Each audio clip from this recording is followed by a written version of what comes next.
Chicane Avenue, strolls through streets called the S's, along main streets known as straightaways, and around curves and bends identified only by the stain of oil and the skid of rubber. He is of a special breed of man.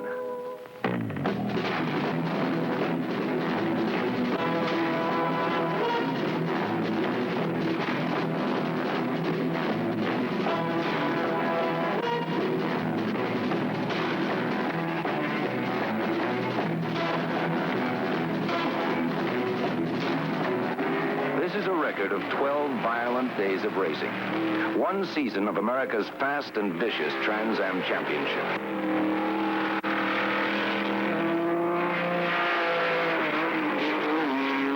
Trans-Am racing is North America's newest thrill sport, combining tough twisting Grand Prix-style circuits with specially prepared production cars, Mustangs, Camaros, Firebirds, Cougars, and, believe it or not, an all-American challenge. First time out, the red, white, and blue Javelins from American Motors.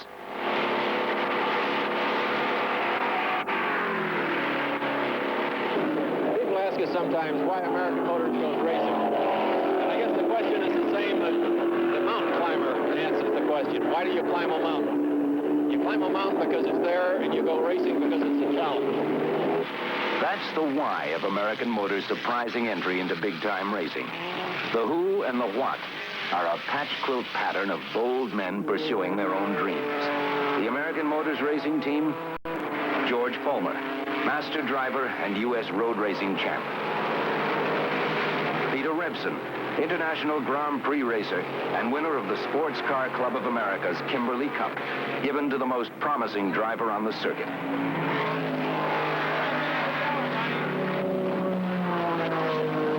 The opportunity was presented to me early this year to drive for the American Motors people in the Trans-American Series.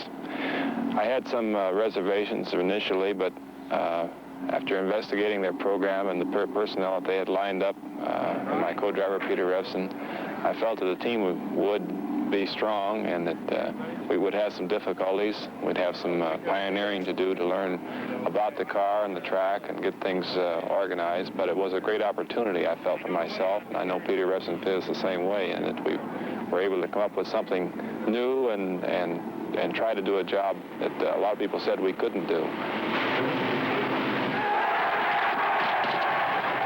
It is 10 a.m. at perhaps the most unique of any American race. The 12 hours of Sebring with its famed Le Mans start. The in-crowd, those in the know, laughed outright at American Motors coming here. In fact, some smirked, Javelin was DOA, dead on arrival. But off with a roar in good position is Cinderella herself, the Javelin from American Motors. Coming up, if the cars and drivers hold together, 12 hours of hell.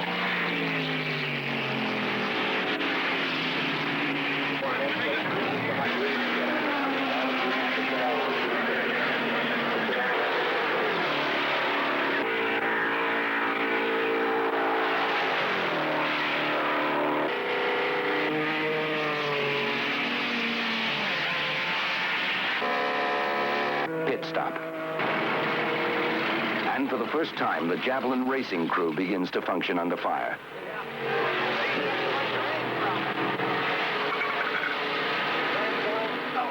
Sebring, Florida is no place for a debut.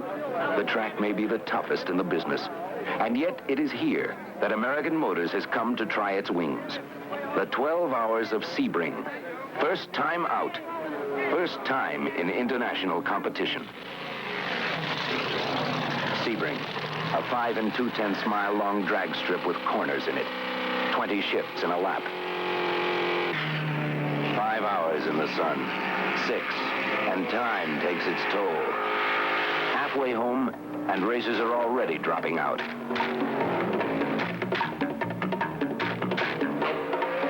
8 hours. Twilight. And on into the black Florida night. Minutes now. Less than half of the cars are still running. 12 hours. The clock runs out. And right behind the leaders, the car they said didn't belong here. the Javelin race team is hot. War Bonnet, Lime Rock, Mid-Ohio, and Javelin will roll up a respectable 16 points toward the championship, matching neck and neck the powerful, experienced Ford racing team.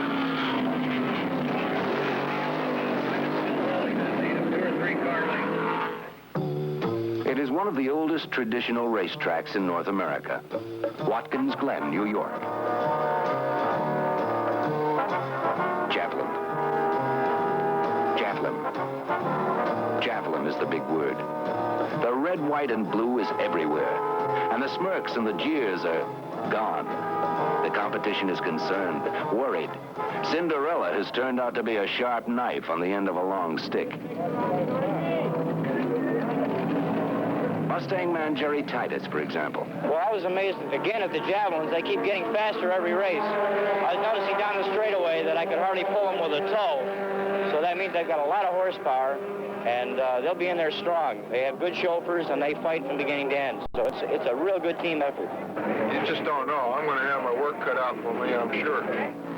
Dan Gurney, as fearless a pro as he is quick to show respect. I'm not surprised. They've got very good people working on the cars and the engines, and they've gone about it, although they haven't made a lot of publicity about it, they've done it the right way, and I think they should be commended. Camaro's Mark Donahue. The fellows from the Javelin group have taken a pretty big job on and have come out of it pretty well. I know that that motor is something that's just been built. The car has just been built, you know, in the last year or so. And to take something like that and make a race car out of it in a short period of time is a pretty superhuman job. Catching them, Sunday after Sunday, one at a time. How good does it taste to Javelin pilot Pete Repson? Oh, yeah, they're really very surprised that an American Motors car could be as exciting as it is and be as fast as it is and actually compete with a Mustang, say, on the same basis. A 2.5 hour contest over a fast and narrow 2.3-mile course. Around they go. But like every Trans-Am, this one's a no-holds-barred battle. Car to car, man to man. Each man driving his own race with one thought in his head. Push. Win. It's the name of the game.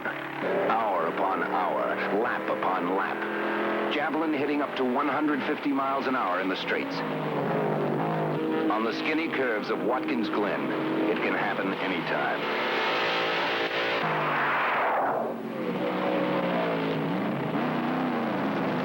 A wreck litters the track. The two Javelins pour it on, trying to unlap the competition. It's nose to tail with Camaro and Mustang.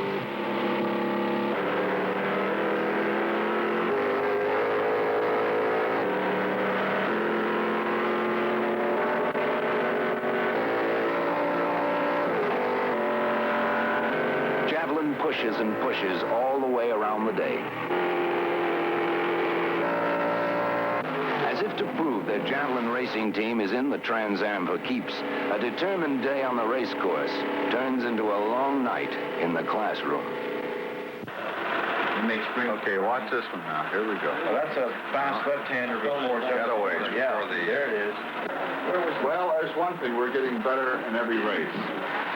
The little suspension developments that Ronnie and George and Peter and everybody get together on are helping us. A stone's throw from the ski slopes of Mont Tremblant is Saint-Jovi, Canada.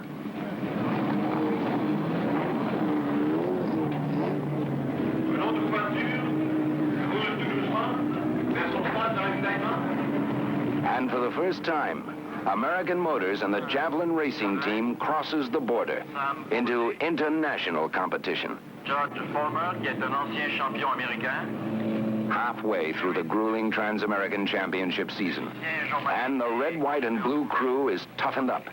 And there's a mounting thirst for the #1 slot. How do you feel about the year so far? Well, I think we've done a pretty good job considering we've been all new. but now we've leveled off a little bit, and I'm looking forward to more improvement, which will put us right up where we're able to play. Up to now, we've done a pretty good job of finishing second, but now we want to win, and that's tougher. George Fulmer says it another way. Racing, to me, is my whole life now. In the beginning, it was sort of a challenge, or something I thought maybe I might like or want to do. I felt that it gave me the opportunity to compete, which is something I enjoyed.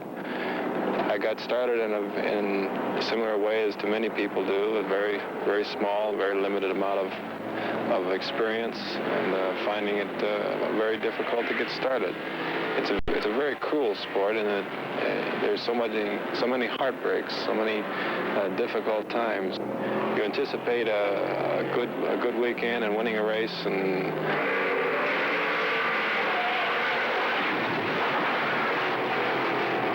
in just an instant it's all over with, and you're out and looking in.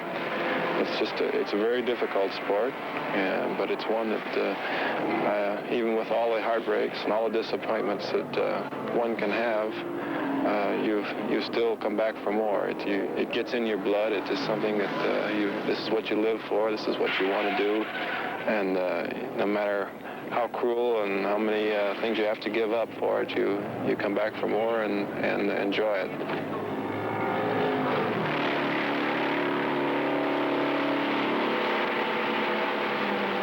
The gears click one final time. Then the flag. Javelin has, for the fourth time, clawed its way to a beautifully executed second place. This time on foreign soil. Today in Saint-Jovi, American Motors knocked the Ford Motor Company from second place in manufacturers' point standings. Please watch that bridge for your flags. Regardless of what they are, please acknowledge them. I know you're racing. Just keep it safe. Keep things under control. Jim Kaiser will be in the car with him, and we'll be observing the formation, the rolling start. You will go around the course at 50 miles an hour.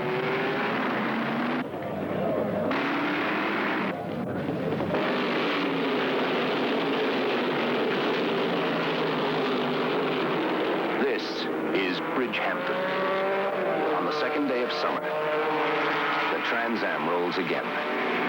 And the Javelin twins turn on the juice as hot as she'll go. If you're good enough, and if your machine can take it, Bridgehampton offers curves cars try to take at well over 130 miles an hour. Cars which, by Trans-Am rules, must be built up from a street-type sport sedan. How long can a car hold up under such torture? A man by the name of Ronnie Kaplan knows. As crew chief, he has guided the Cinderellas every inch of the way. Well, in the beginning of the year, since nobody had ever had any experience with the car, there were all these unanswered questions. So we had to get off on a development program. It really wasn't a development program because of the time allotted to do this job. We had 2 months in which to build a car and go to our first race. And it just wasn't enough to build and develop at the same time. So we've had to do our development work at the racetracks. As a result, we've had a different machine for every race. As far as the safety aspect goes, we've managed this year to build into the cars some super stopping and super handling.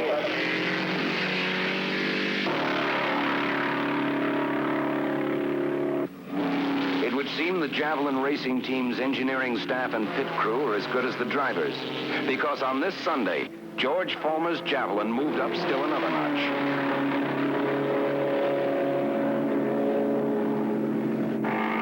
Javelin again grabbed a flag for second place.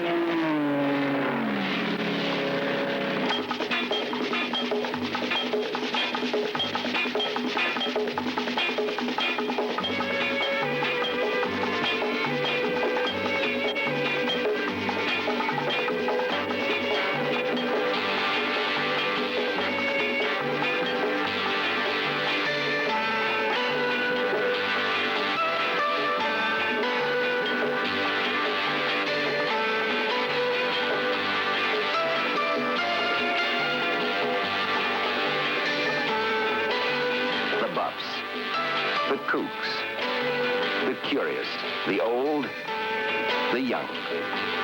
They're all here at Meadowdale today.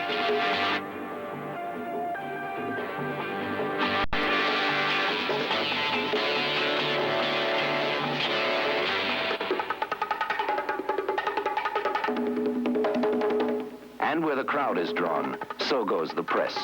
And the fabulous Cinderella story of the Javelin racing team is the headline that clicks through the typewriters and screams across the wire services.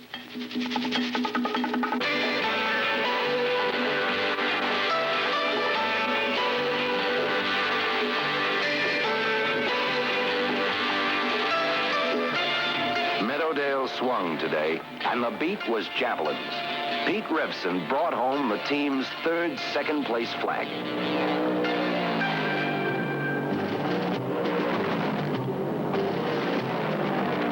Riverside, king of the long curve. Riverside.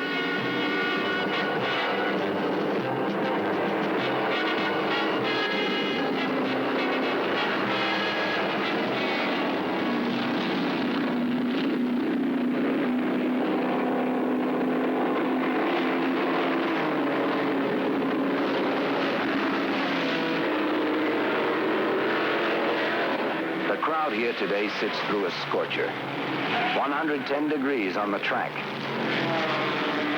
In here, it's 135 degrees.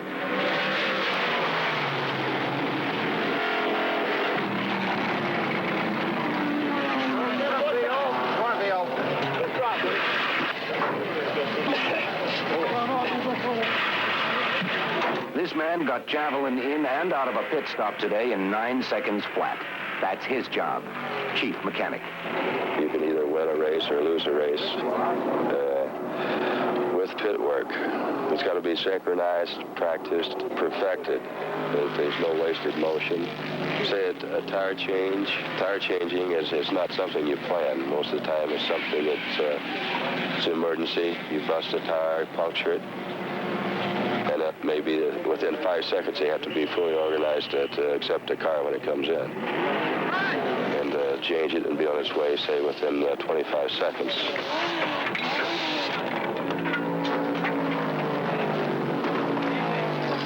You practice your pit stops even in the garage area. He don't put it on it leisurely, or every time he puts in gas.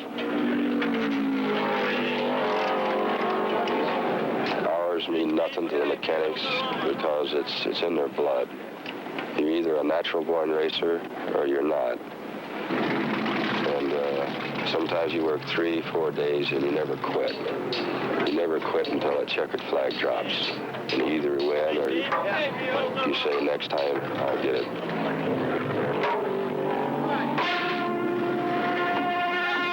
For 1,000 and more miles, around the curves and through the bends, from Sebring in Florida to Kent in Washington, 12 blistering races. And American Motors takes the record, the only manufacturer's entry to finish every race entered.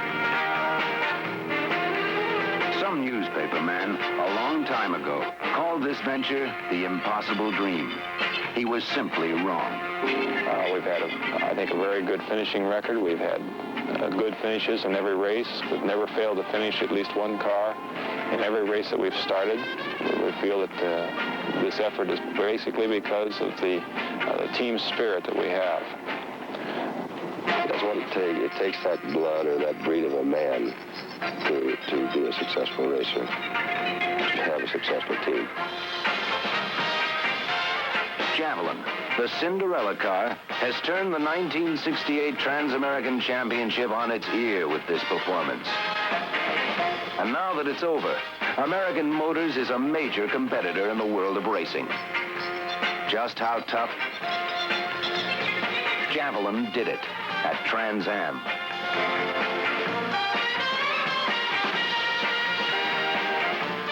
Javelin climbed the mountain.